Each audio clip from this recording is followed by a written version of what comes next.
దేవునామ స్తోత్రాలు. మీ అందరికి వందనాలండి. సోఫియా జోసఫ్ యూట్యూబ్ ప్రేక్షకులరా, గత పాఠంలో మనం ఈ బైబిల్ స్టడీ, బైబిల్ చరిత్ర గురించి చెప్పుకుంటూ మనం యోహాను రాసిన పత్రికల గురించి చెప్పుకున్నాం. మొదటి పత్రికను విశేషంగా చెప్పుకున్నాం. ఆ తర్వాత చెప్పుకోదగినటువంటిది ఆఖరిది, నూతన నిబంధనలో ఆఖరిది ఏమిటాయంటే ప్రకటన గ్రంథం. ప్రకటన గ్రంథం దీన్ని దర్శన గ్రంథం అని కూడా అంటారు. అంటే యోహానుకి యేసు ప్రభు వారు దర్శనమిచ్చి చెప్పిన సంగతులు రాశాడు కాబట్టి దాన్ని దర్శన గ్రంథం అని కూడా అంటారు.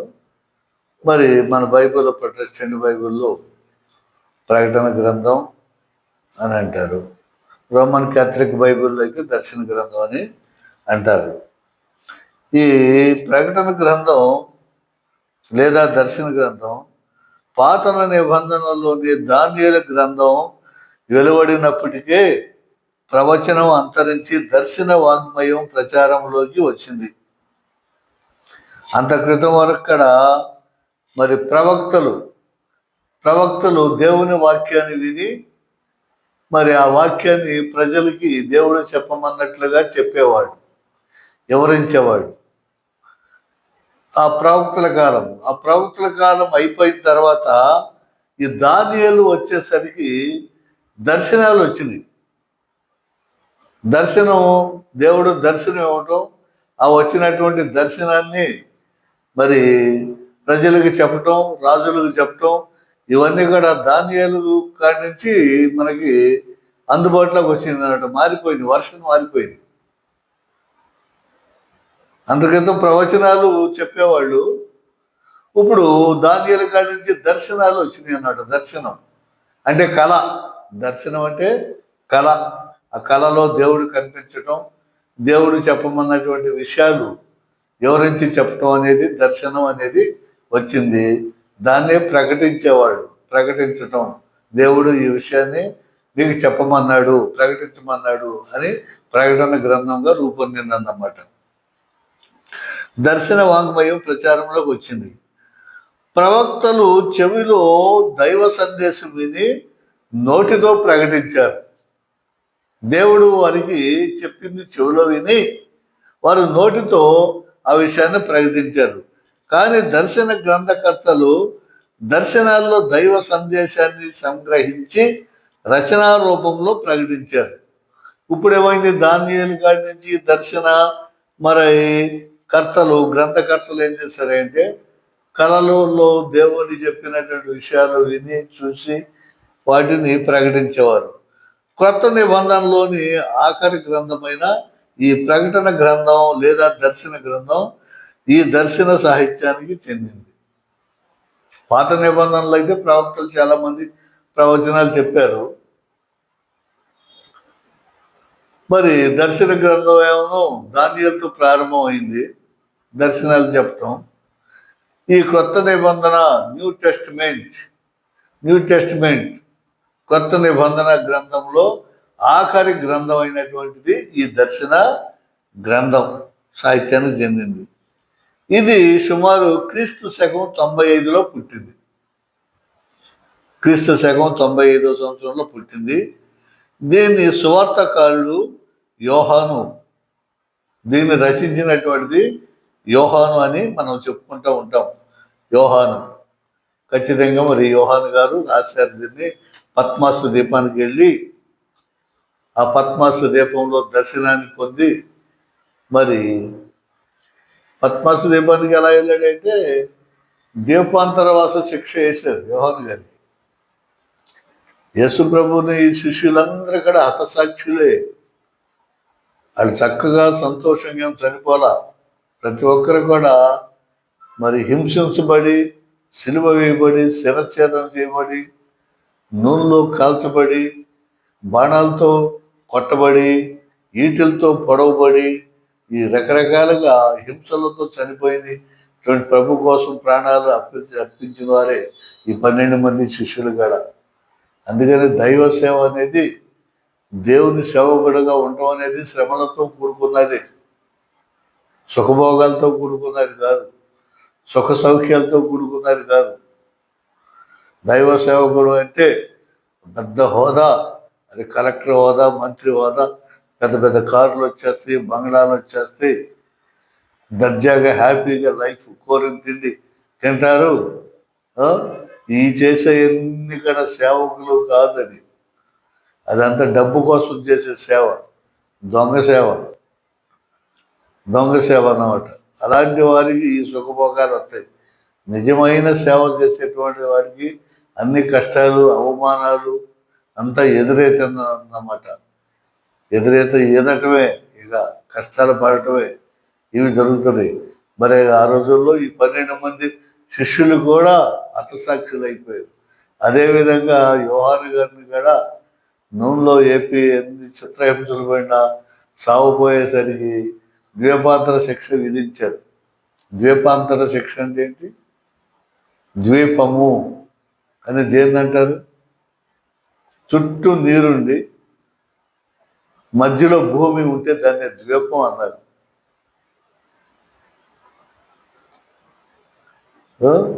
కాబట్టి ఆ ద్వీపాలు ఎక్కడ ఉండే? లక్షద్వీపులు ఎన్నో చూసాం మనం సముద్రాల్లో. మన ద్వీపకల్పం, 3 పక్కల నీరు, ఒక పక్క భూమి ఉంది కాబట్టి భారతదేశాన్ని ద్వీపకల్పం అన్నారు. ఆ ద్వీపాల్లో మనుషులు ఎవరో ఉండరు, జంతువులు, కూర మృగాలు ఉంటాయి. తినటానికి తిండి ఉండదు, ఏమి ఉండదు. ఆకులు, అరములు, పండ్లు అవి తిని బ్రతికినంతకాలం బ్రతికి చనిపోవటం అన్నమాట. అలాంటి శిక్ష చేసేవాడు. అలాంటి శిక్షని పద్మాసు ద్వీపంలో యోహాను గారికి వేశారు. యోహాను గారికి వేసిన తర్వాత పద్మాసు ద్వీపంలో దైవ దర్శనం కలిగింది. దేవుడు మరి దర్శనాన్ని ఇచ్చి, ఆ దర్శనం ద్వారా కళల ద్వారా ఇదిగో ప్రజలకి ఈ విషయాలన్నీ చెప్పు. ముఖ్యంగా ఆ రోజుల్లో చెదరిపోయినటువంటి సంఘాలకి, బెదిరిపోయినటువంటి వారికి, ఆ 7 సంఘాలు ఉన్నాయి, 7 సంఘాల పేర్లు కూడా దీంట్లో వస్తాయి. వాళ్ళను ఉద్దేశించి వచ్చినటువంటి దర్శనాలని చెప్పమని చెప్తే, అప్పుడు మరి యోహానికి అవన్నీ కూడా ఆ నూనె వల్ల కలిగినటువంటి ఇబ్బందులు ఇవన్నీ తగ్గిపోయి మళ్ళా స్వస్థుడై మళ్ళా వచ్చేసి తను అప్పుడు ఈ ప్రకటన గ్రంథాన్ని రచించడం అనేది జరిగింది. ప్రియమైన సహోదరులారా, గ్రంథం తొలి శతాబ్దంలో వేద హింసలను అనుభవించే క్రైస్తవులను హెచ్చరించడానికి పుట్టింది. ఈ గ్రంథం తొలి శతాబ్దంలో, మొదటి శతాబ్దంలో ఈ వేద హింసలను అనుభవించే క్రైస్తవులను, వేద హింసలు, ఈ క్రైస్తవ మతం తీసుకోవటం వల్ల, మరి వేదాంతం వల్ల, వేదం వల్ల కలిగేటువంటి పెట్టినటువంటి బాధల్ని, హింసల్ని తట్టుకోవడానికి, వాళ్ళని హెచ్చరించడానికి వచ్చినటువంటి గ్రంథం ఇది. ఇది పాత నిబంధనలోని దానియేలు గ్రంథాన్ని అనుకరిస్తుంది. ఈ ప్రకటన గ్రంథం అంతా, యోహాను గారు రచించినటువంటి ఈ గ్రంథం అంతా కూడా పాత నిబంధనలోని దానియేలు గ్రంథాన్ని సుమారుగా దానిలో విషయాలే ఎక్కువగా మనకి దీనిలో కూడా కనిపిస్తూ ఉంటాయి, అనుకరిస్తూ ఉంటుంది. తండ్రి క్రీస్తు ద్వారా మనకు అన్ని వేద సత్యాలు తెలియజేశాడు. తండ్రి అయిన యెహోవా దేవుడు క్రీస్తు ప్రభు ద్వారా, కుమారుని ద్వారా వేద సత్యాలన్నీ కూడా మనకు తెలియజేశాడు. వేద సత్యాలంటే బైబిల్ రహస్యాలు, వేదాంత రహస్యాలు, దైవజ్ఞాన రహస్యాలు, మోక్ష మార్గం యొక్క రహస్యాలు, మోక్షాన్ని చేరుకునే రహస్యాలు, ఇవన్నీ కూడా మనకి తెలియజేశాడు. అన్ని పరలోక భాగ్యాలు దయచేశాడు. పరలోక భాగ్యాలన్నీ కూడా మనకి చక్కగా అరటిపండు ఒలిచిపెట్టినట్లు ఒలిచిపెట్టి, ఇదిగో దేనాత్ములు ధన్యులు, మరి వాళ్ళు దేవుని దర్శిస్తారు, పరలోక రాజ్యం వారిది అని చెప్పేసి ఈ భాగ్యాలన్నీ కూడా ఇలా చేస్తే ఎలా ఉంటుంది, ఇలా చేస్తే ఇలా ఉంటుంది, మీకు చక్కని మోక్ష భాగ్యము వస్తుంది, కాబట్టి నన్ను పోలి జీవించండి, నన్ను అనుకరించండి, నేనే మార్గాన్ని, సత్యాన్ని, జీవాన్ని అని చెప్పేసి ప్రభు తెలియజేశాడు. అన్ని పరలోక భాగ్యాలు దయచేశాడు. కనుక క్రైస్తవులు అతన్ని నమ్మి జీవించాలి, శ్రమయందు జంకకూడదు. క్రైస్తవులందరూ కూడా ప్రభువుని నమ్మి జీవించాలి. కష్టం వచ్చేసిందని భయపడి పారిపోకూడదు, శ్రమలు వచ్చేసిందని భయపడకూడదు. శ్రమ రావడం అనేది మనకు మేలు కొరకే. పౌలు గారు అంటారు, పౌలు గారు ఏమని చెప్తాడు, శోధనలో రావడం నాకు మంచిదే, శోధింపబడిన వెనుక సువర్ణం వలె మారిపోతాను అంటాడు.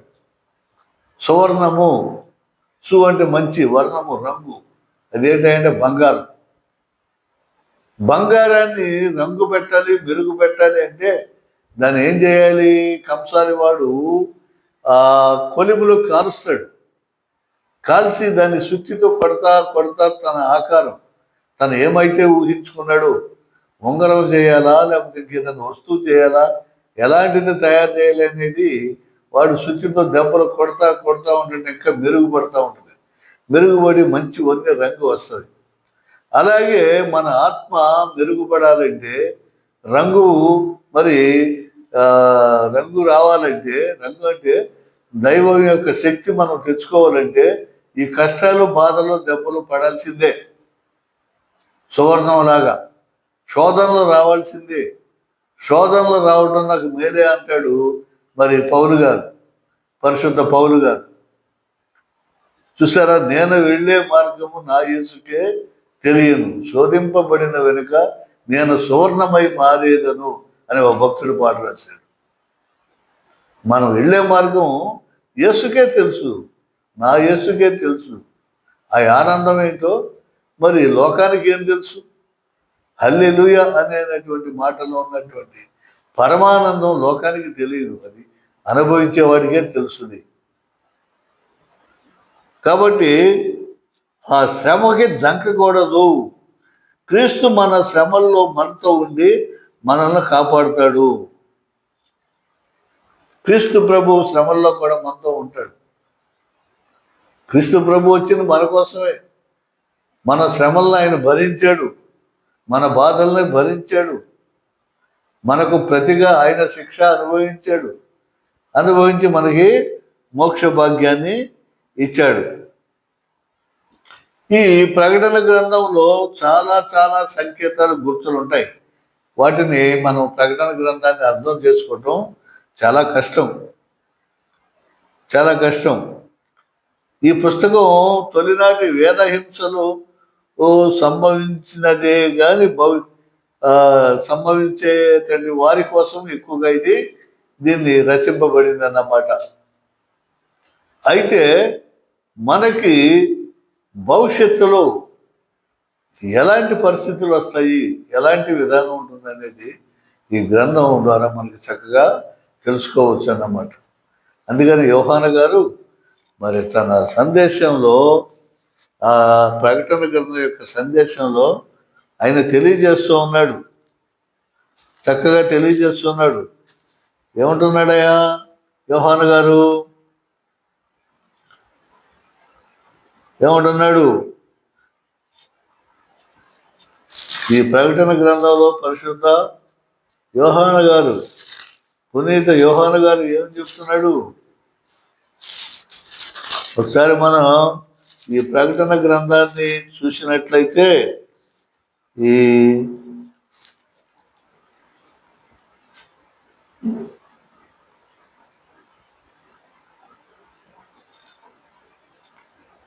1వ అధ్యాయము 2వ వచనంలో చూస్తే, అతడు దేవుని వాక్యమును గుర్చి యేసుక్రీస్తు సాక్ష్యమును గుర్చి తాను చూసినంత మట్టుకు సాక్ష్యం ఇచ్చాను.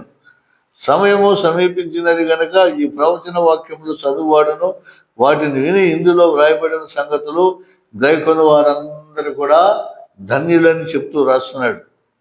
తర్వాత ఈ 4వ వచనంలో ఈ 7 సంఘములకు శుభమని చెప్పి వ్రాయినది. 7 సంఘాలకి ముఖ్యంగా శుభమని చెప్పి ఈ యోహాను గారు ఈ ప్రకటన గ్రంథాన్ని రాస్తున్నాడు. ఏమిటి? వర్తమాన భూత భవిష్యత్ కాలాల్లో ఉన్నవాని నుండి, ఆయన సింహాసనమును ఎదుట ఉన్న 7 ఆత్మల నుండి, నమ్మకమైన సాక్షియు, మృతులలో నుండి ఆది సంభూతుడిగా లేచిన వాడును, భూపతులకు అధిపతియునైన యేసుక్రీస్తు నుండి కృపా సమాధానములు మీకు కలుగునుగాక. ఆ 7 సంఘాలకి రాస్తూ భూపతులకు అధిపతి, భూపతి. భూపతి అంటే ఎవరు? భూమిని పాలించేటువంటి వాడు భూపతి. పతి అంటే భర్త, భూమికి భర్త. అధికారి, పరిపాలించేవాడు అంటే రాజు. భర్త అంటే అధిపతి, పరిపాలన చేసేవాడు. ఈ భూమికి అధిపతి భూపతి.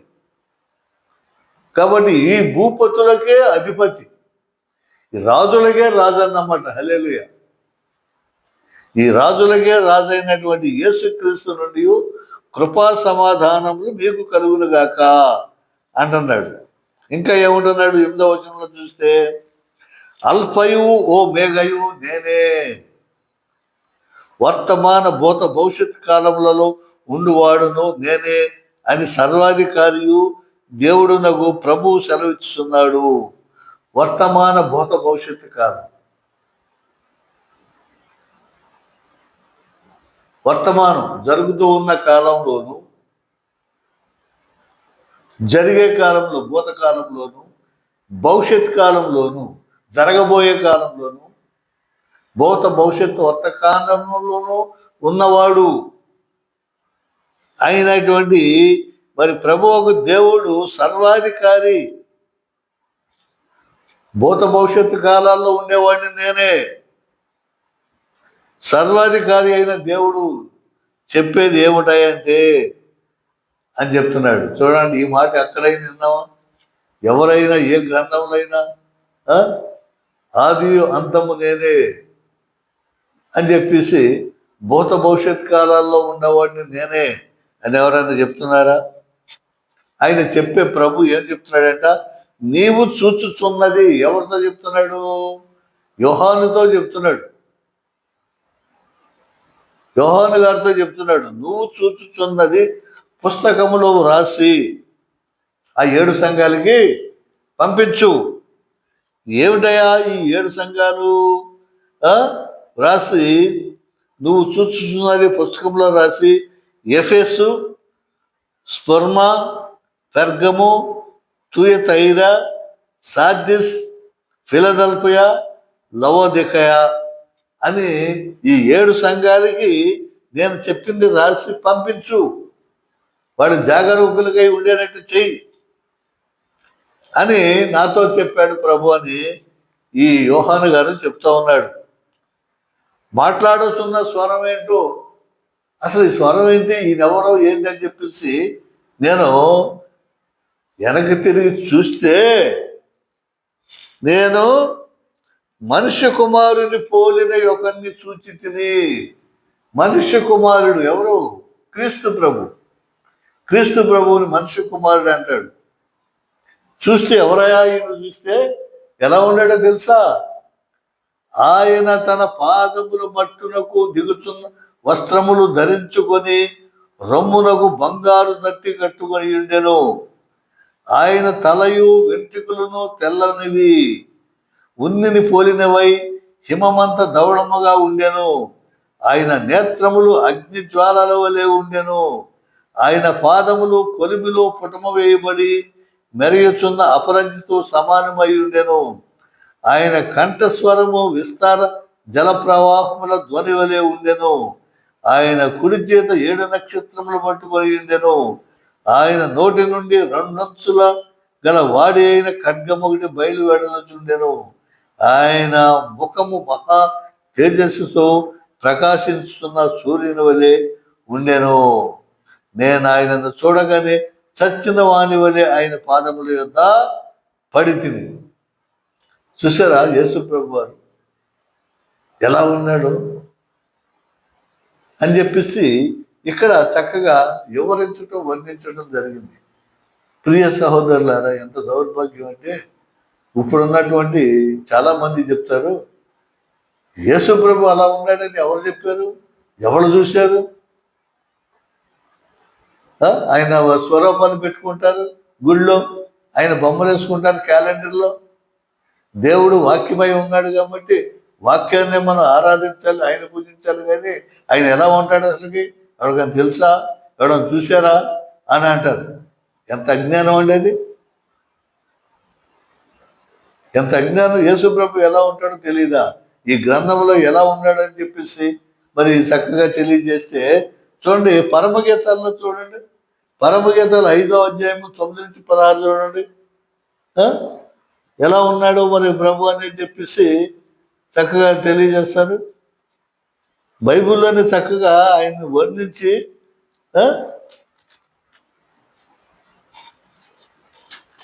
వర్ణించి ఉంటే అది ఎవరు చెప్పారండి ఇదంతా అని చెప్పేసి అని చెప్తారు. చూడండి, ఈ 5వ అధ్యాయంలో పరమగీతాలు 5వ అధ్యాయము 9వ వచనం నుంచి చూస్తే చూడండి, స్త్రీలలో అధిక సుందరి ఒకదానా, వేరు ప్రియుని కన్నా నీ ప్రియుని విశేషమేమి? నీవు మా చేత ప్రమాణం చేయించుకున్నటకు వేరు ప్రియుని కన్నా నీ ప్రియుని విశేషమేమి? ఇక్కడ ప్రియుడు సంఘం, వధువు అనేటువంటి సంఘంని స్త్రీతో పోల్చారు. మన సంఘం ఎలాంటిదా అంటే స్త్రీలలో అధిక సుందరమగుదానా. ఒక సంఘం ఈ సంఘాన్ని అడుగుతుంది, ఏంటి ప్రియుడు గొప్పతనం అంటే చక్కగా ఇక్కడ వర్ణించడం జరిగింది. నా ప్రియుడు ధవళవర్ణుడు, రత్నవర్ణుడు, 10,000 మంది పురుషులలో అతనిని గుర్తింపవచ్చును. అతని శిరస్సు అపరంజి వంటిది, అతని తల వెంట్రుకలు కాకపక్షముల వలె నల్లనివి, అవి నొక్కులుగా కనబడుచున్నవి.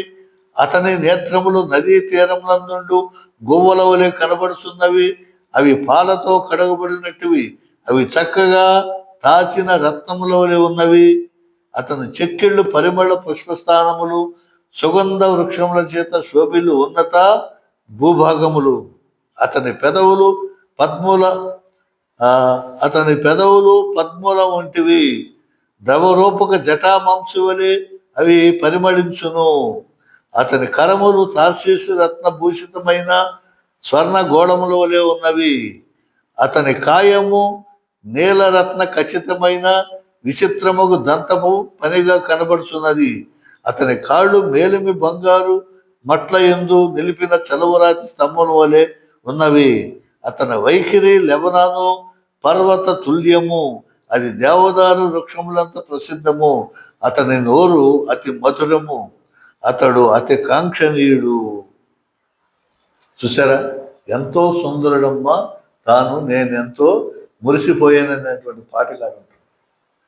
అంత చక్కగా ప్రతి అవయవాన్ని పోల్చి చేస్తే యేసు ప్రభు ఎవరో తెలియదంట. ఆయన బొమ్మ పెట్టుకోకూడదంట. మరి ఈ పాస్టర్ గారి బొమ్మే పెట్టుకోవచ్చు క్యాలెండర్ల మీద. ఈయనే దేవుడు. క్యాలెండర్ల మీద ఏమో ఈయన బొమ్మ పెట్టుకోవచ్చు, గుళ్ళో మాత్రం బొమ్మ పెట్టుకోకూడదు. యేసు ప్రభు యొక్క చిత్రపటాన్ని పెట్టుకోకూడదు. పెట్టుకుంటే విగ్రహారాధికులు. విగ్రహానికి స్వరూపానికి తేడా తెలుసా వీళ్ళకి? ఇప్పుడు ఒక దొంగడు, ఒక నేరస్తుడు నేరం చేసి వాడు ఎవడో తెలియదు అని అంటే ఊహా చిత్రాలు గెత్తున్నారా లేదా? ఈ రకంగా ఉంటాడు, కళ్ళు ఇటువంటి, ముక్కు జుట్టు ఇటువంటి అని ఊహా చిత్రాలు గీసి తద్వారా వాడిని పట్టుకుంటున్నారా లేదా? మరి ఆ రోజుల్లో శిష్యులందరూ దగ్గర చూశారు కదా. తోమా గారు మరి యేసు ప్రభు వారి యొక్క దాని బొమ్మని ఆ కొండ గోడల్లో చెక్కాడా లేదా? శిష్యులందరూ చెక్కున్నారా లేదా ఈ రకంగా ఉంటాడని? బైబిల్లో వర్ణన ఉందా లేదా? గుళ్ళోనేమో యేసు ప్రభు వారు ఏం చెప్తున్నారు? యేసే క్రీస్తు అని నమ్ముని బాప్తిసం పొందిన వాడు రక్షింపబడతాడు, నమ్మని వాడికి శిక్ష విధింపబడదు. ఆయనే యేసు క్రీస్తు ఈయనే అని మనం నమ్మాలి. నమ్మిన వాడు రక్షింపబడతాడు. అది మాత్రం నమ్మరేళ్ళు వాక్యాన్ని రాసుకుంటారు. యేసు ప్రభువుని ఒప్పుకోరు. యేసు ప్రభు బొమ్మ మరి పటాన్ని లోపల పెట్టుకుని ఈయన యేసు ప్రభు ఇలాగే ఉంటాడంటే అది నమ్మరు. ఆహా, వాక్యాన్ని నమ్ముతారు. ఈయన ఫోటో నమ్ముతారు. ఈయన ఫోటో క్యాలెండర్లో పెట్టుకుంటారు. క్యాలెండర్ల మీద, గోడ పత్రికల మీద, వీటి మీద, వాల్ పోస్టర్లో వీళ్ళ ఫోటోలు వేసేసుకుంటారు. వీళ్ళ ఫోటోలు వేసేసుకుని ఇదిగో స్వస్థత వరం ఉంది, దీనికి ఆ వరం ఉంది, ఈ వరం ఉందని ఆయన మోకాళ్ళ మీద పడి ప్రార్థన చేయించుకుని చేస్తారు. గుళ్ళో మాత్రం యేసు ప్రభు ఫోటో పెడితే ఒప్పుకోరు. అక్కడ వాక్యం రాయాలంటే అక్కడ ఉంటా ఏం లేదు. అంటే ఆయన నమ్మట్లా వీళ్ళు. ఈయన యేసు ప్రభు అని నమ్మట్లా, అంతేగా రూఢిగా గుడ్డిగా చెప్పాలండి.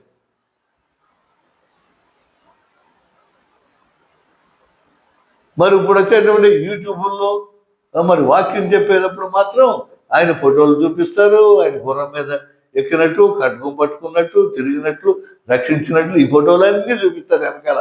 ఆ వాక్యం చెప్తా, అదే పాస్టర్ వాక్యం చెప్తా బ్యాక్గ్రౌండ్లో తంబులైన్ అని చెప్పేసి ఉంటుంది వెనకాల. ఈ ఫోటోలన్నీ చూపిస్తారు. గుళ్ళో మాత్రం ఆ వాక్యమే అక్కడ పెట్టకూడదు. ఏంటండి బోధ? ఏంటి తప్పుడు బోధ? ఒక గొప్ప మాఫియా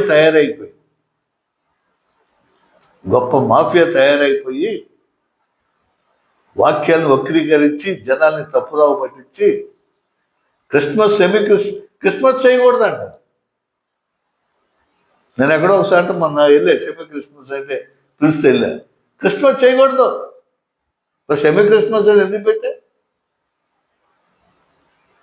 క్రిస్మస్ డిసెంబర్ 25న యేసుప్రభు పుట్టాడని బైబిల్లో ఎక్కడ ఉందండి? చూపించండి. ఈ క్రిస్మస్ చేస్తే నేను రానంటాడు, ఈ ఊరికే రానంటాడు ఆయన. మరి సెమీ క్రిస్మస్ చేయమని ఉందా? 5వ తారీఖున 7వ తారీఖున పెడతారు. ఆ తారీఖున పుట్టాడని ఉందా బైబిల్లో? వీళ్ళు చేయటానికి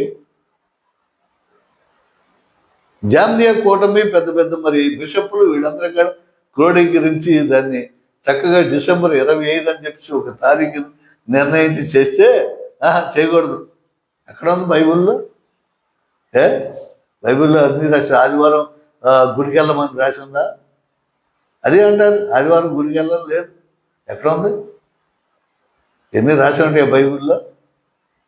చక్కగా బైబిల్ నువ్వు అర్థం చేసుకుంటే దేవుడు నీకు మంచి ఆలోచన, జ్ఞానం ఇచ్చి చూపిస్తాడు. లోకసువార్త 2వ అధ్యాయంలో చూడండి, 8వ అధ్యాయంలో సున్నతి, ఆ శిశువుకి సున్నతి చేయవలసిన 8వ దినమున దేవాలయానికి పేరు పెట్టడానికి వెళ్తారు వీళ్ళు. యుగ పురుషుడు యేసు ప్రభువుతోనే క్యాలెండర్ తయారైంది, కాలమానం తయారైంది, లెక్కలు తయారైంది. జనాభా లెక్కలు అప్పుడే ప్రారంభమైంది. అప్పుడు వెళ్తారు వీళ్ళు కురేని వల్ల.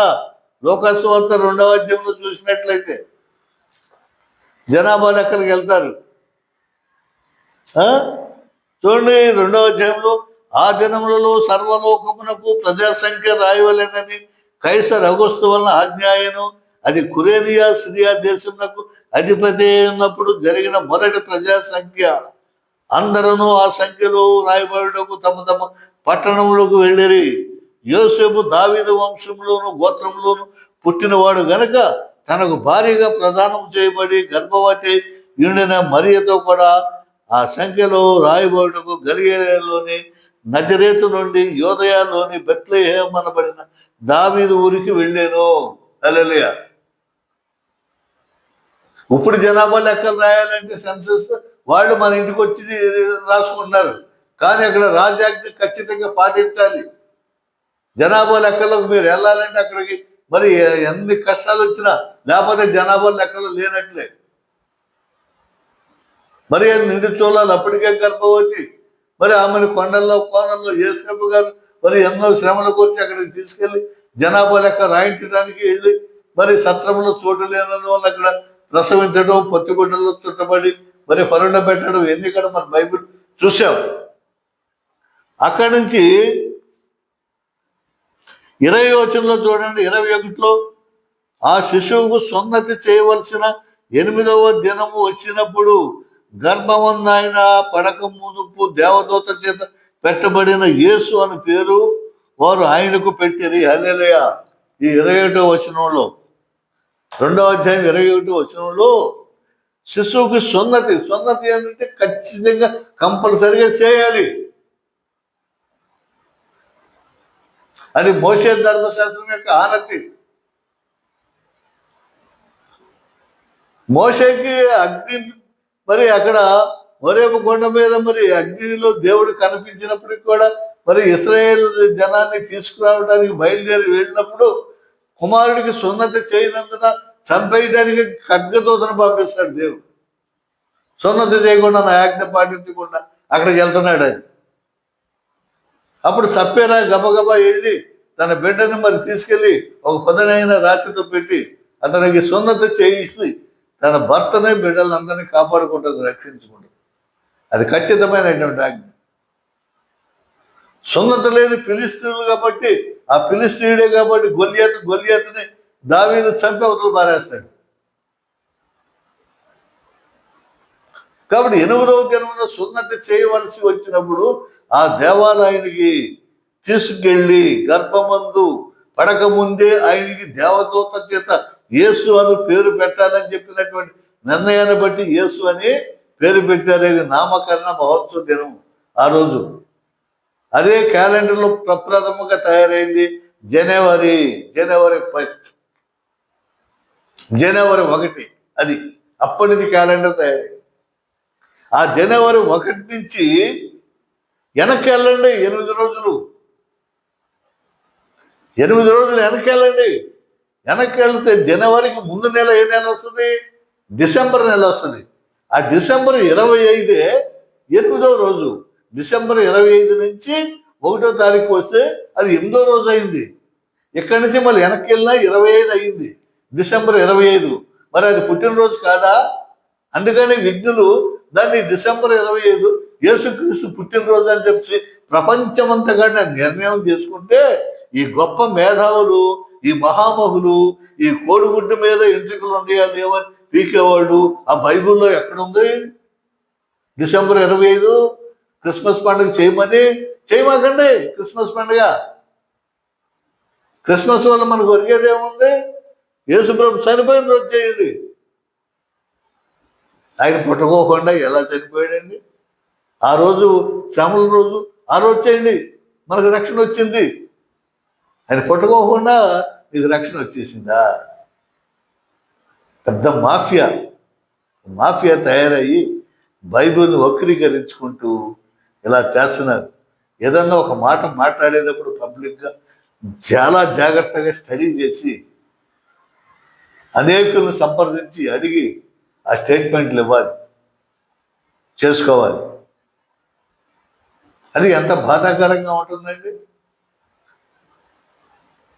దీనికి ఒక పెద్ద లెక్క ఉంది. అసలు ఎందుకు దీన్ని 25 నిర్ణయించారని చెప్పేసి మరి ఆ ఎలిజబెత్ అమ్మ, యోహాను గారు ఆ పుట్టుక గురించి, ఆయన గర్భం పడిన దాని గురించి, ఆయన తండ్రి యాజకుడు, మరి ఆ యాజకత్వం గురించి అదంతా ఒక లెక్క ఉంది, ప్రత్యేకమైనటువంటి లెక్క ఉంది. ఆ లెక్క ప్రకారం చక్కగా తీసి కూడగట్టినటువంటిది ఇది.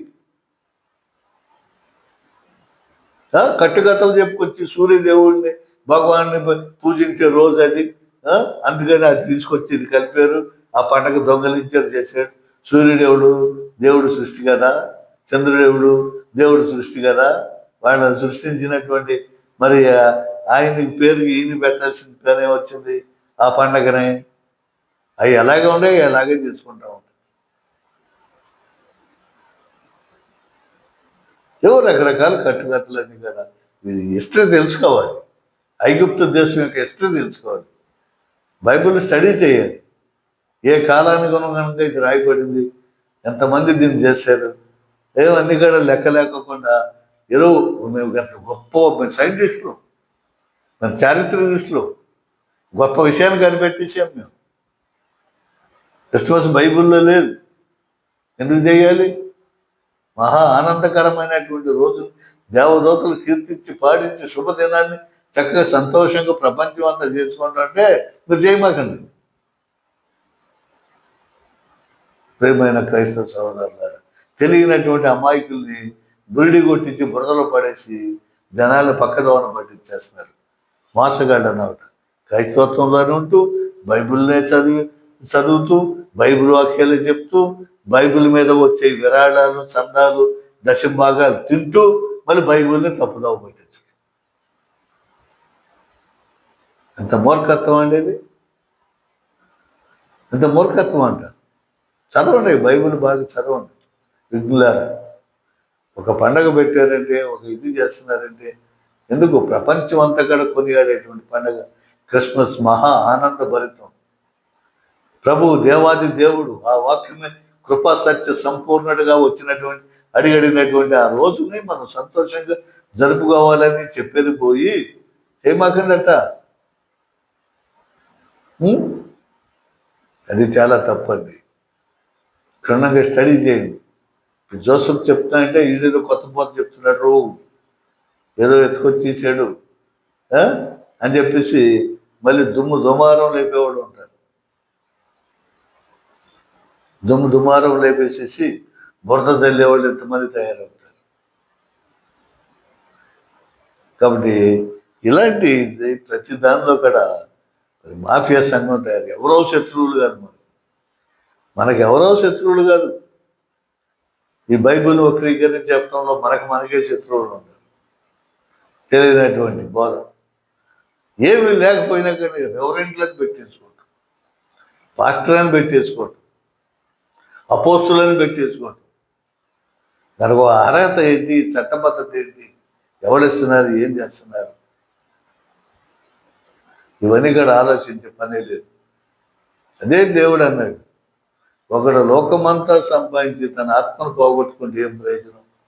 అన్నీ చేసి చివరాగారికి బోధలోకి దిగి మళ్ళీ ఆడు సాగుకే వెళ్ళిపోతున్నాడు. తన ఆత్మను పాడు చేసుకున్నాడు. అబద్ధ బోధ చేసి కట్టుకథలు కట్టి జనాల్ని గారడి బురుడి చేయించి బ్రతకడానికి 1,00,000 పనులు ఉండి ఏదైనా చేసుకుని బ్రతకొచ్చు. ఇలాంటి బోధలు, తప్పుడు బోధలు చేసుకోవాల్సిన అవసరం లేదు. వాక్యాన్ని జాగ్రత్తగా చదివి స్టడీ చేసి ఒక మాట అంటున్నామంటే ఎంత భయంకరమో. అది మనకు వస్తుంది, మన ఆత్మ నాశనం అయిపోతుంది, మనం చస్తాం, దేవుడు మనం చంపేస్తాడు, మన ఆత్మ నిత్య నరకానికి వెళ్ళిపోతుందని భయం ఉండొద్దు. ఆ భయం కలిగి జీవించు. జనాల్ని స్టేజీ మీద అటు తిరుగుతూ ఇటు తిరుగుతూ నవ్విస్తూ ఊగిస్తూ పురాతనమైన వాడు పాతవాళ్ళు లాలి లాలి ఇలా అమ్మ పాడతారు. లాలి పాట అంట, జోల పాట అంట, ఇట పాడేవాళ్ళు ఇట్లా చేస్తారు. వాళ్ళని ఎక్కిరించడం. పాత క్రైస్తవులు మన తల్లిదండ్రులని మరి వాళ్ళని అందరిని ఎక్కిరించడం, ఇట్ట పాడేవాళ్ళు, ఇట్ట చేసేవాళ్ళు అని. భక్తి లేదు. భక్తి లేకోకుండా తన టాలెంట్ ఏదో చూపించుకుంటాయి. ఈ స్టేజీల మీద ఏంటంటే తన టాలెంట్ చూపించుకోవాలి. పాపం మనకున్నటువంటి ఒక మంచి అలవాటు ఏంటంటే మన క్రైస్తవ బిడ్డలకి ఎవరైనా చెప్పినా వింటారు, మాట్లాడరు, నుంచుని ప్రశ్న అడగరు. అది మనకున్నటువంటి గొప్ప గౌరవం. దేవుడు ఎరడం ఉన్నటువంటి భయభక్తులు కలిగినటువంటి జనాంగం చక్కగా వింటారే కానీ పాపం విమర్శ అనేది చేయరు. దానివల్ల మనం ఏది చెప్పినా వీళ్ళు వింటారు కదా అని వీళ్ళు చెప్పుకుంటూ పోతానే ఉంటారు. తర్వాత అనుకుంటారు, అడగ తెలుసు అందరికి, తెలుగు గలవాడే యోచన చేస్తారు. యెషయా ప్రవక్తలో దేవుడు మరి అంటున్నాడు, ఈ మనుషులకు బొత్తిగా తెలివి లేదు, తెలివి ఎంత మాత్రం లేదు. ఒక రాయిని తీసుకుంటారు, దాని మీద బట్టలు ఉతుకుతారు, ఇంకో రాయి చేస్తారు, చేపలు తోముతారు, ఒక రాయి మెట్లు కింద వేసి తొక్కుతారు, ఒక రాయిని సుత్తితో అటు ఇటు కొడతారు, కొట్టి దాన్ని అక్కడ పెట్టి నువ్వేందా దేవుడివి, నువ్వే నన్ను కాపాడు, నువ్వే రక్షించమని అంటారు.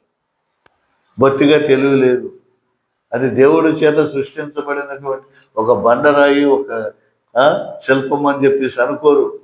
అనుకోకుండా ఇన్ని పనులు దాని మీదే చేస్తూ మళ్ళీ దాన్నే దేవుడు అంటారు. ఒక చెట్టు కొమ్మతో కిటికీలు గుమ్మాలు అన్నీ చేస్తారు, ఆ చెట్టునే మరి పాతీసి స్తంభంలాగా కుంకుమ బొట్లు నువ్వే దేవుడు అంటారు. ఇలా చేస్తారని చెప్పి యెషయా గ్రంథంలో ఉంది. అసలు యోచించరు, ఆలోచించరు. అది సృష్టికర్తను మనిషి జనులు సృష్టినే పూజించుట తగునా అని అడుగుతారు.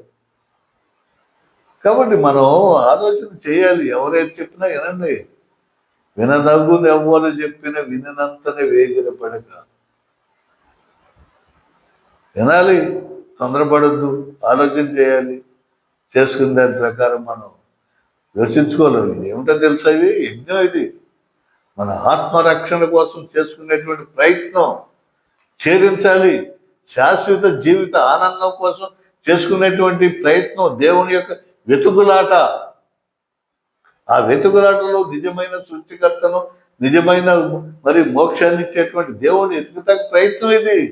దాన్ని జాగ్రత్తగా చేయాలి. ఎవరు పడితే వాడు ఏది చెప్తే అది వినేసేసి తలవైతే అది మనకే నష్టం జరుగుతుంది.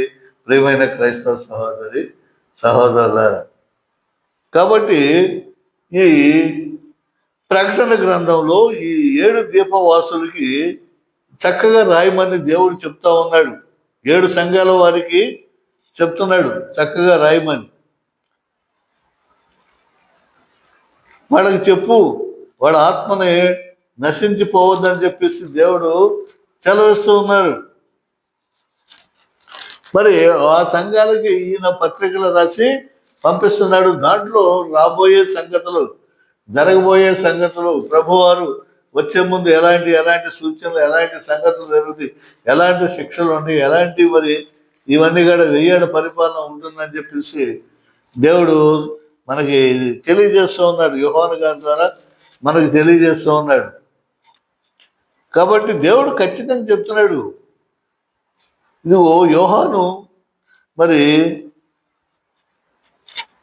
అల్పయు మేఘయు నేనే అని చెప్తున్నాడు. ఆది అంతము కూడా నేనే అని చెప్తున్నాడు. ఇంకా దేవుడు హెచ్చరిక ఎలా చేస్తున్నాడు తెలుసా? 3వ అధ్యాయము, ప్రకటన గ్రంథం 3వ అధ్యాయంలో చూస్తే, నీ క్రియలను నేను ఎరుగుదును, ఏమనగా జీవించుచున్నావన్న పేరు మాత్రము ఉన్నది కానీ నీవు మృతుడవే. పైకి బ్రతుకుతున్నావా? చచ్చినట్టు సమానం. నీ క్రియలన్నీ నాకు తెలుసు. నాకేమి తెలియదు అనుకోమాకండి. దేవుడికి ఏమి తెలియదు మా కానీ అనుకోవద్దు. నీ క్రియలన్నీ నాకు తెలుసు. ఎవరు చూడటం లేదులే, నా మనసులో మాట ఎవరికి తెలియదులే, నేను ప్రజల్ని ఎలా తప్పుదో పట్టిస్తున్నాను ఎవరికి తెలియదులే, నా మాట వింటున్నారు, నన్ను భజిస్తున్నారు, మరి చక్కగా నన్ను ఆదరిస్తున్నారు, డబ్బులు ఇస్తున్నారు, సందాలు ఇస్తున్నారు, దశంభాగాలు ఇస్తున్నారు అని నువ్వు అనుకుంటున్నావేమో. నీ క్రియలు నేను ఎరుగుదును. నీ క్రియలు నా దేవుని ఎదుట సంపూర్ణమైనవిగా నాకు కనబడలేదు కనుక జాగరూకుడవై సావనై ఉన్న మిగిలిన వాటిని బలపరచుము. జాగరూకుడవై మిగిలిన వాటికి సిద్ధపరచుకో. మరి జీవించుతున్నావన్న పేరు మాత్రం ఉన్నది కానీ నువ్వు మృతుడివే, నువ్వు చచ్చినోడితో సమానమే. మరి నీవు ఎలాగో ఉపదేశం పొందితో, ఎలాగో వింటువో జ్ఞాపకం చేసుకొని దానిని గైకొనుచు మారు మనసు పొందుము. ఇంతవరకు ఎలా బ్రతికావు, ఎలా జీవించావు, ఎలా భక్తిగా ఉండవు, నీ తల్లిదండ్రులు వెనకాల గుడికి ఎలా వెళ్ళావు, ఏలు పట్టుకుని ఎలా వెళ్ళావు, ఎలా ప్రార్థన చేసావు, దేవుడికి ఎలా చెప్పావు, ఇవన్నీ కూడా ఒకసారి జ్ఞాపకం చేసుకో. జాగరూకుడవై ఉండు. నీవు జాగరూకుడవై ఉండని ఎడల నేను దొంగవలే వచ్చేదను, ఏ గడియను నీ మీదకు వచ్చేదనో నీకు తెలియదు. ఏ సమయంలో నీ దగ్గరికి వస్తాను నీకు తెలియదు.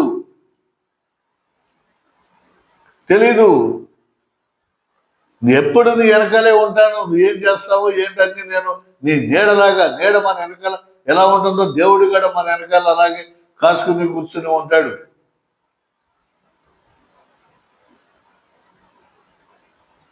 అన్నాడు కదా, ఎక్కడైతే 2-3 ఉంటారో వారి మధ్య నేను ఉంటాను అన్నావు. 2-3 కాదు, నువ్వు ఒక్కడితో ఉన్నా దేవుడు ఉంటాడు. నువ్వు ఒక్కడితో ఉన్నా దేవుడు ఉంటాడు. దేవాలయం కట్టించుకుంటున్నారు, గుడి అంటున్నారు, ఎక్కడో 2 మాటలు వింటాం, బైబిల్ పట్టుకుంటూ వాక్యం పెట్టుకోవటం, నేను కూడా చర్చి కట్టేస్తున్నాను అంటాం. చర్చి కట్టేసి ఎలాంటి చర్చి అది? ఇంట్లోనో గది పెడతాడు. ఆ గది పెట్టి దాంట్లో శుభ్రం ఉండదు, ఏముండదు, ఆ? మరి అక్కడే మంచాలు వేసి పడుకుంటారు, అక్కడే అన్నాలు తింటారు, అక్కడే కూర్చుంటారు. ఆదివారం వచ్చేసరికి 2 కుర్చీలు వేసి మరి పాటలు పాడుతూ కూర్చుంటారు. దేవాలయం అంటారు. అలాంటిదా దేవాలయం అంటే? దేవాలయం అంటే అభిషక్తులు వచ్చి అభిషేకించాలి, పవిత్రత ఉండాలి.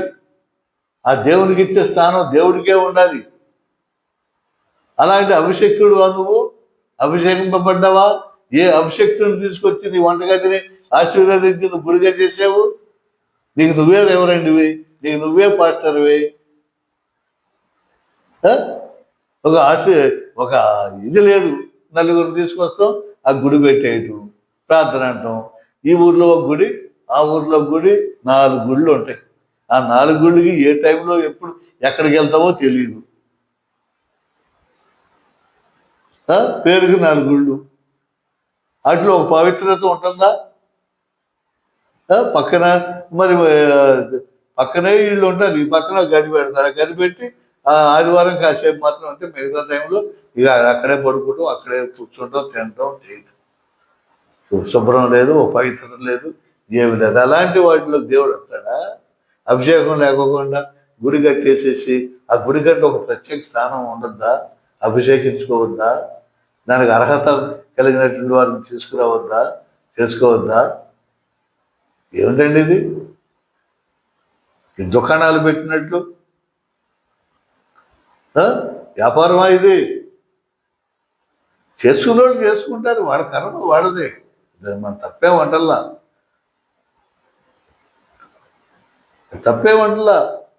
వాళ్ళ బాప్తిసం ఎక్కడ ఇస్తావు? మరి ఏం చేస్తావు? నీకు ఉన్న అర్హత ఏంటి? బల్లారాధన అంటావు, దానికి ఒక విలువ లేదు. రొట్టె ద్రాక్ష రసం ఎలా తీసుకోవాలి, దాన్ని ఎంత పవిత్రంగా పరిశుద్ధంగా చూసుకోవాలి, దాని ముందు ఎలా చేయాలి, బాప్తిసం తీసుకునే ముందు ఎన్ని తతంగాలు ఉంటాయి, ఎంత పవిత్రంగా ఉండాలి, హృదయ శుద్ధి ఎంత కలిగి ఉండాలి, ఏమీ లేదు. చాలా బాధాకరంగా ఉంది చూస్తుంటే. కొన్ని చోట్ల కొన్ని సంఘాలకు వెళ్ళి చూస్తూ ఉంటే చాలా భయంకరంగా బాధాకరంగా ఉంది. మనం ఇంకా గోతులోకి వెళ్ళిపోతున్నావా? అందుకని అంటున్నాడు, సావనై ఉన్నటువంటి వాడిని జాగ్రత్త ఉంచుకో.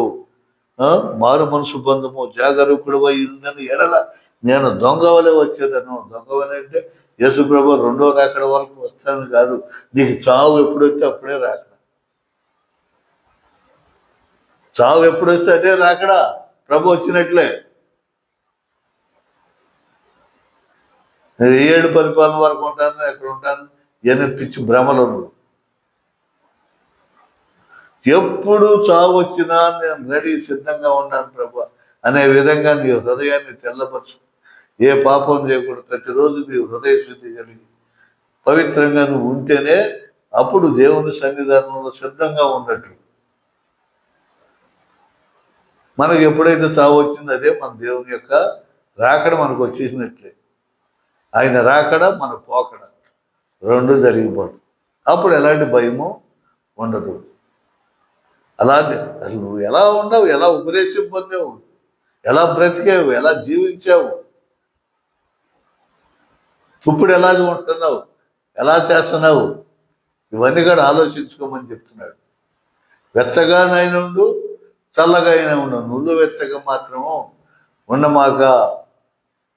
అందుకని తీతు పత్రికల్లో బోధకులుగా ఉండటానికి ఇష్టపడద్దు అంటున్నాడు. బోధకులుగా ఉండటం చాలా కష్టం. అలా ఇష్టపడమాక, విశ్వాసిగానే ఉండు, మోక్షం పొందుతావు. బోధకుడిగా ఉన్నావా, నీకు కష్టాలు తప్పవు. అది అనిపించగలిగితేనే ఉండు. ఆ స్థితిలో ఈటిలు పోటులు ఇంట్లోనే బయలుదేరుతాయి, కుటుంబ సభ్యుల నుంచే బయలుదేరుతాయి, బంధువుల నుంచే బయలుదేరుతాయి.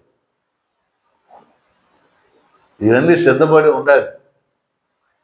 కాబట్టి ఇవన్నీ కూడా ఎన్నో మెలకువలు, చాలా మెలకువలు ఈ ప్రకటన గ్రంథంలో మరి రాయబడి ఉన్నవి. అవన్నీ మీరు అది ఎంత చదివినా మనకి ఇంకా కొత్తగానే అర్థం కావు. చాలా జాగ్రత్తతో చదవాలి. దేవుని యందు, దేవుని వాక్యం యందు భయభక్తులు కలిగి ఉండాలి. అందుకనే ఈ ప్రకటన గ్రంథము లాస్ట్లో చెప్తారు చూడండి. ఆ వాక్యం కనుక వింటే గడగడ మరి భయం వేసిపోద్ది అన్నమాట. భయం వేసేస్తుంది. చూడండి, ఈ 22వ అధ్యాయము 18వ వచనం చూడండి ఒకసారి. ఈ గ్రంథమందున్న ప్రవచన వాక్యములను విను ప్రతి వానికి నేను సాక్ష్యం ఇచ్చినదేమనగా, ఎవడైనను వీటితో మరి ఏదైనాను కలిపిన ఎడలా ఈ గ్రంథములో రాయబడిన తెగుళ్ళు దేవుడు వారికి కలగజేయను. ఏమైనా సరే ఈ పుస్తకంలో, గ్రంథంలో, బైబిల్లో, గ్రంథంలో లేనివి కలిపి కొత్తగా పుట్టించి అది ఇదిని చేసి ఈ గ్రంథంలో రాయబడినటువంటి జబ్బులు, తెగుళ్ళు అన్ని కాడికి వచ్చునుగాక అని చెప్పేసి అంటున్నాడు. కలగజేయను, దేవుడు వారికి కలగజేయను. ఎవడైనాను ఈ ప్రవచన గ్రంథమందున్న వాక్యములలో ఏదైనాను తీసివేసిన ఎడలా దేవుడి గ్రంథంలో రాయబడిన జీవవృక్షములోను పరిశుద్ధ పట్టణంలోను వానికి పాలు లేకుండా చేయను. హల్లెలూయా. ఇంకెవడైనా దీంట్లో ఒక పొల్లైన, ఒక అక్షరమైన, సున్నైన తీసేసి లేనిపోయిన సొంత కవిత్వాలు కలిపి ఇక్కడ చేసి అది చేయకూడదు, ఇది చేయకూడదు, అది తప్పు, ఇది తప్పు అని చెప్పేసి నువ్వు చేసుకుంటూ వస్తే జీవ గ్రంథములో, జీవ వృక్షములోను పరిశుద్ధ పట్టణంలోను వాడికి పాలు పంపులు ఉండవు అని చెప్పేసి ఖచ్చితంగా కరగండిగా చెప్తున్నాడు. కాబట్టి ఇది చదివితే ఎంత భయం అసలు తెలుసా? లేనిపోయిన మాటలండి, లేనిపోయిన ఏంది, కొత్త పుట్టించి సంఘాన్ని గలిబిలి చేసి మరియమ్మ గారిని పూజిస్తున్నారని కొంతమంది. ఆవిడెందుకు పూజిస్తాం, అసలు ఆవిడేంటి, తర్వాత ఆవిడకి పిల్లలు ఉండాలని, అది ఎన్నెన్నో చండగా వాక్యాన్ని తారుమారు చేసేసి ప్రజల్లో అయోమయ స్థితిలో తీసుకొస్తున్నారు. ఎన్ని అవసరమా? ప్రభుని నమ్ము. యేసు ప్రభు ఈ భూమి మీదకి వచ్చాడా లేదా? అది ఎందు వాక్యం ఉంది, కరెక్టే. ఆ వాక్యమే శరీరధారిగా వచ్చాడని నన్ను నమ్ముతావా, నమ్మవా? నువ్వు నమ్మి మన కోసం ప్రాణం ఇచ్చి మరి సెలవులో చనిపోయి వెళ్ళాడని చెప్పేసి నమ్ముతావా లేదా? నమ్మితే చాలు. నమ్మితే నీకు రక్షణ జరుగుతుంది, మోక్ష భాగ్యం జరుగుతుంది. అంతేగాని లేనిపోయిన అనుమానాలు పెట్టి ఆయన దేవుడైనా ఈయన కాదా, అసలు యెహోవా దేవుడే దేవుడు, యేసు ప్రభు ఎందుకు దేవుడు అవుతాడు అని చెప్పేసి తండ్రి, కుమార, పరిశుద్ధాత్మ, వీళ్ళు ఎక్కడి నుంచి వచ్చారు? పరిశుద్ధాత్మ ఎక్కడ ఉంది? త్రిత్వం ఎక్కడ ఉంది? త్రిత్వైక దేవుడు ఎక్కడ ఉన్నాడు? ఇవన్నీ నీకు అవసరమా? ఇవన్నీ అనుమానాలు. యెహోవా దేవుడే పూజించాలని కొంతమంది, యేసు ప్రభు అని కొంతమంది, పరిశుద్ధాత్మ దేవుడు కాదని చెప్పి కొంతమంది, ఈ ముగ్గురు ఒకటి కాదని చెప్పి మరి కొంతమంది. అసలు ఆది సంఘం, ఆది మానవుల సంఘం అని ఒకటి ఉంది, దిగంబర సంఘం.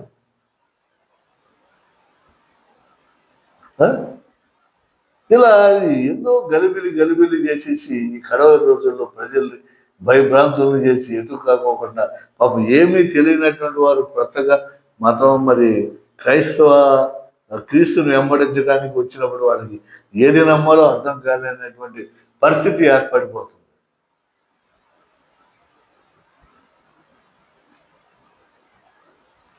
కాబట్టి ప్రియమైన క్రైస్తవ సహోదరులారా, ఈ ప్రకటన గ్రంథంలో 18వ వచనం, 19వ వచనం చదివితే ఇవన్నీ ఇక్కడ భయపడిపోతారు, చేయలేరు అన్నమాట. చాలా భయంకరంగా ఉంటుంది అన్నాడు బ్రతుకు. జాగ్రత్తగా బైబుల్ అనేదాన్ని దేవుడితోనే మనం చెలగాటం ఆడకూడదు, జాగ్రత్తగా ఉండాలి. నీకు అర్థం కాలేదా? 2 సార్లు చదువు, 3 సార్లు చదువు, పరిశుద్ధాత్మ దేవుడు నీకు ఇస్తాడు ఆలోచన, నీకు ఇది అని చెప్పి కరెక్ట్ సమాధానం నీకు వస్తుంది. ఎవరో చెప్పవసరంలా, బైబిల్ చదివితేనే నీకు అర్థమైపోతుంది. నీకాడ స్వప్నాలు వస్తాయి. చిన్న పిల్లలు కాడ కళలు కనే రోజులు వచ్చినాయి. పెద్దవాళ్ళ ముందు చిన్నవాళ్ళ వరకు కళలు కని చేసుకునేటువంటి విధానం ఉంది. పరిశుద్ధాత్మ దేవుడు అందరి మేరకి వేచేస్తాడు. కాబట్టి నువ్వేం చేయాలంటే నమ్మాలి, భక్తి కలిగి జీవించాలి. కాబట్టి ప్రియమైన క్రైస్తవ సహోదరులారా, మరి నాకు తెలిసినటువంటి వరకు మరి చక్కగా ఈ బైబిల్ని, చరిత్రని తెలియజేయాలనుకున్నాను. సాధ్యమైనంత వరకు చెప్పేశాను. ప్రకటన గ్రంథంతో పూర్తయిపోయింది. మరి అప్పుడు వరకు నేను చెప్తానో చెప్పలేను, ఆరోగ్యంగా ఉంటానో ఉండలేను, నాకు ఆయుష్ ఉంటుందో ఉండదో అనుకున్నాను.